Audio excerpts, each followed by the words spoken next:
Hello mga besh! Ngayon ay March 5, 2026. So 5 years ago, kumuha kami ng sasakyan. Ito, si Juan Carlos. And ayan, isang hulog na lang tapos na. Masaya palang magkakotse. Pero madami ding kailangang gastusin.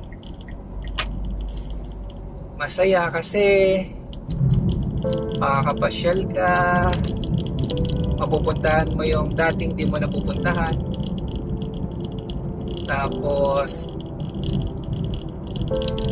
mapapasyal mo pamilya mo, tapos yun, natuto akong mag-drive. Wala akong kinalaman dito sa pagmamaneho, pero ayun, natuto akong mag-drive. Then may mga pagkakataon na masaya, may pagkakataon na hindi masaya. Hindi masaya kapag may i-repair sa sasakyan. Kapag PMS na, mahal pala ang gastos. Ayun, yung gasolina. Ayun. Tapos may mga bagay na malalaman ka. So, hindi pala lahat ng pag-asenso ay hindi naman talaga pag-asenso kasi utang to eh. Pero may mga malalaman ka na hindi lahat masaya para sa'yo. Hindi naman sila siguro naiinggit, pero hindi sila masyado natutuwa din. Kasi may chismis ako sa inyo. May narinig kami dati, sabi, nung pagkuha namin ng sasakyan, sayang naman daw ang ihuhulog kung hindi naman daw matatapos. So, yun, kakakuha mo pa lang, yun, walang tiwala na ayun, kaya mong matapos ang hulugan na sasakyan. Ayun, so shout out sa'yo, isang hulog na lang, tapos na kami. So, mali ka.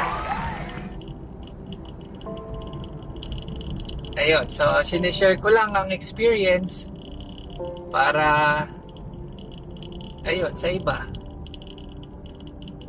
Tapos, dahil may sasakyan kami, may kotse, akala ata nung iba, mayaman kami. Pero sa totoo lang, ang dami naming utang.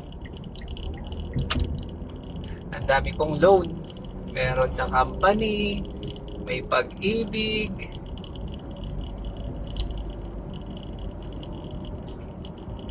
may SSS, lahat na ata ng loan ay na-loanan na. Ayun, so sa mga besh ko dyan ha, pagyaman ko, i-share ko din sa inyo. Pero ngayon ay hindi pa mayaman. Soon, mayaman na tayo soon. Okay, so yun lang naman mga besh. And congratulations sa amin. Matatapos na kami. Naka5 taon na ang sasakyan. Kaya dapat may celebration, may cake. So bibili ako mamaya. So bye mga besh!